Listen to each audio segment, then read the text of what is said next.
Hey everybody. All right, both my social media feeds are working with me.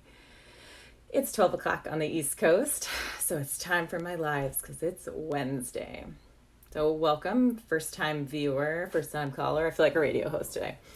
My name is Rachel Doherty. I'm the grounded therapist and grounded coach, and I'm here to talk to you about overanalyzing and perfectionism today. Can we actually analyze our way to a better result? The short answer is nope, no way. You cannot do it. Doesn't help, but we'll get there later. So, who am I? Again, my name is Rachel. I support women with perfectionism, procrastination issues, anxiety, so that they can get ahead in their careers, especially women in STEM and other male dominated fields. So, I support them through thought work, through body movement, and through the slowing down and mindful practices. We put them all together in this beautiful, customized way for each client. So if you have any interest, you can absolutely DM me or set up a free call through my website. You can just book a spot on your calendar. Hey, Vicky, thanks for joining me here. Again, I'm really feeling radio hosty today. So I'm waving to people. So let's talk about what happens when we overanalyze, when we try to be perfect, or when we avoid all of it and we refuse to make a decision. We're stressed out. We are tired. We can't be strategic because we're not thinking, we're just reacting or we're avoiding.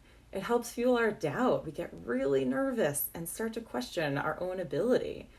And it leads to indecision, right? We kind of freeze up. We can't figure out how to move forward and we can't quite make a decision. So we'll avoid it. We'll do other stuff so we feel productive and look productive.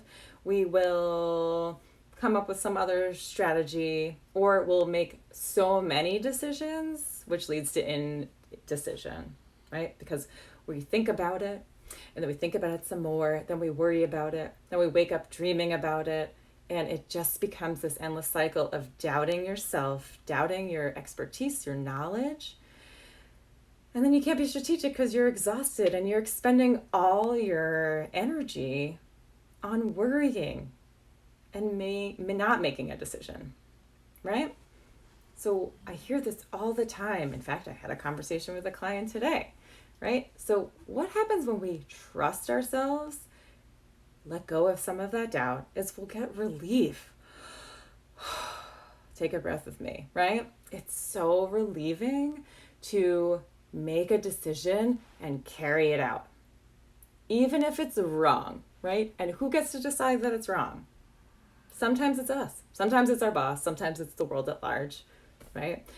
But mostly it's us because we're full of doubt. But we can be relieved. We can be excited. We can take pride in the thing we've accomplished. And we'll be able to stay present and be in the moment. You can trust yourself. And you'll have better judgment because you weren't up all night or up for a week trying to make these decisions and worrying about them and playing out all those scenarios that you have been spiraling and spiraling around. You will feel better and you will be more confident because you will trust yourself to have made the right decision based on the information you had at the time. We can't predict what's going to happen in the future.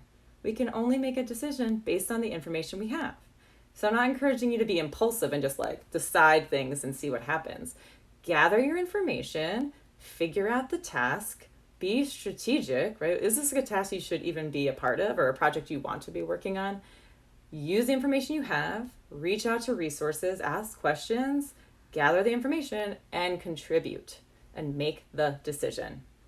Instead of overanalyzing, instead of predicting what's going to happen in the future, be strategic. And know that you know what you're talking about. You totally know what you're doing. You didn't get hired for this role on a whim. It wasn't, a practical joke.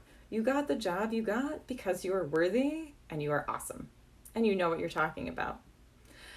I like to share a story where when I was going into private practice in my therapy office, right, someone presented, what was going on with them, their symptoms, and I quietly thought to myself, this person should totally talk to a therapist. And then I looked over my shoulder and remembered that I was the therapist and I can be the coach. I know what I'm doing and I can totally help this person. But there are these moments of doubt and panic and freezing or overanalyzing that just like hold us into this space. Does anyone have any examples they want to share? There's a couple people live, and of course in the future, you're absolutely welcome to put a comment down, right? But I think this is a pretty common experience where we start to doubt ourselves and we stay up all night thinking and phrasing. And the more we spit out new ideas and try to find a solution, the more we overthink it, it truly just wipes us out and potentially guarantees we're going to make a wrong, unhelpful, or decision, right? The outcome won't be as great because you'll be too tired.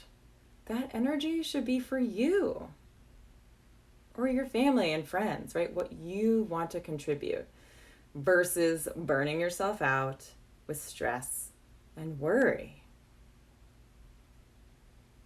All right, I don't see any examples. It's possible I just can't see the comments. So let's sit with that for a moment. What does that distress feel like in your body? Does it feel tense and hot? Does it feel tight and uncomfortable? Does the over-analysis make you warm, or your shoulders to rise up, or your toes are curling, your hands are in fists? Like, what does that sensation feel like? I imagine it's really uncomfortable. And so how can you relax and be present in the moment if all you're thinking about is how many different ways you can mess something up, all the different outcomes your boss probably wants from you? You can't. Your result is not going to be great.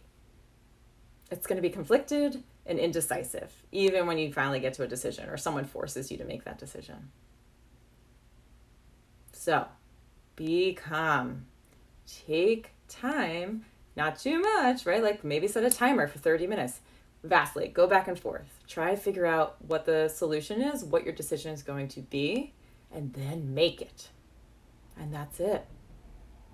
You can't predict the future of how that decision is going to play out. But use the information you have and move forward. Because the relief of making a decision, being strategic, showing pride in what you've done will help you in the future. It also shows everyone around you that you totally believe in yourself and that you're proud and confident in the decisions you make, even if the thing doesn't work out, even if it was the wrong decision, and also who gets to decide it's wrong, right? But if the thing doesn't happen or the client walks away, at least you were confident in the moment that you made that decision. It's so much easier to learn a lesson when you feel like you know what you're talking about and you did the best you could. So move forward from that space, right? Like I'm sitting up even just talking about making a really great decision based on the information you have and your own expertise and confidence and pride even. So leave me a comment. Remember, you don't need to overanalyze. You can make the decision and move forward to the next decision without missing a beat because you're awesome. And if you want to work with me one-to-one, more specifically on a task you're stuck on, a project, being more strategic at work to get that promotion, I want you to reach out to me. Send me a DM on Instagram or Facebook, or book a 20-minute free consult, a discovery call through my website, groundedtherapist.com. And I'll be here every week on Wednesdays at noon. So stay tuned next week on Wednesday for more. But you don't need to be perfect. It doesn't exist. You're not going to get it 100% right. So enjoy the decision-making process and let me know how it goes. Bye.